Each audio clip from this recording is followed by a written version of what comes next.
Swimming পুলে সাঁতার শিখতে গিয়ে জলে ডুবে মৃত্যু হলো এক কিশোরের।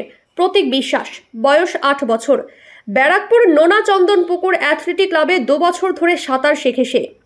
এসেছিল মায়ের সাথে। অনেক বাচ্চা সেখানে সাঁতার কাটছিল। হঠাৎই জলে তলিয়ে যায় প্রতীক। বাড়ির লোকের অভিযোগ, সাঁতার শেষ হয়ে গেলেও সব বাচ্চাই জল থেকে উঠে পড়ে, কিন্তু সে উঠে পড়ে না। তারপর থেকে তাকে আর খুঁজে পাওয়া যাচ্ছে না।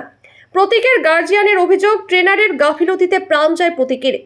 ব্যারাকপুরের একটি বেসরকারি নার্সিংহোমে নিয়ে গেলে ডাক্তাররা তাকে মৃত বলে ঘোষণা করে। এলাকায় শোকের ছায়া। এরপর সাঁতার শেখাতে আসা অভিভাবকেরা ট্রেনারের শাস্তির দাবিতে রাস্তা অবরোধ করে। এরপর টিটাগড় থানার পুলিশ এসে অবস্থা নিয়ন্ত্রণে আনে। ওই যে কনক বলে মহিলাটি মোটাটা প্রিয়া চা খাবে, বিস্কিট খাবে, আড্ডা মারবে, আর এক্সট্রা করে পয়সা নেয়। হ্যাঁ, যে ওদেরকে এক্সট্রা কেয়ার নেয়। যে বাচ্চা 500 টাকা করে দেয়, ওদেরকে ওখানে এক্সট্রা কেয়ার নিয়ে 2 বার শেখায়। ওই 2 টাইম থাকলে এক্সট্রা টাইমও শেখায় ওদের।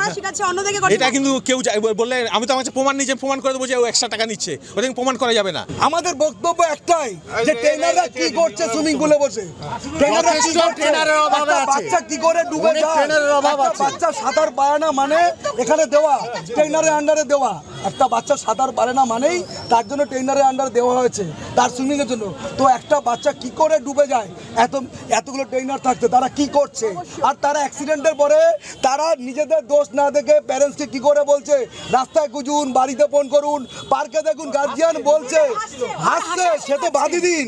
প্রথমে সুইমিং পুলে করছিল, তারপরে যখন হঠাৎ করে পুকুরে নামিয়েছে, পুকুরটা তো অনেকটা ডিপ, বাচ্চা তো পারবে না।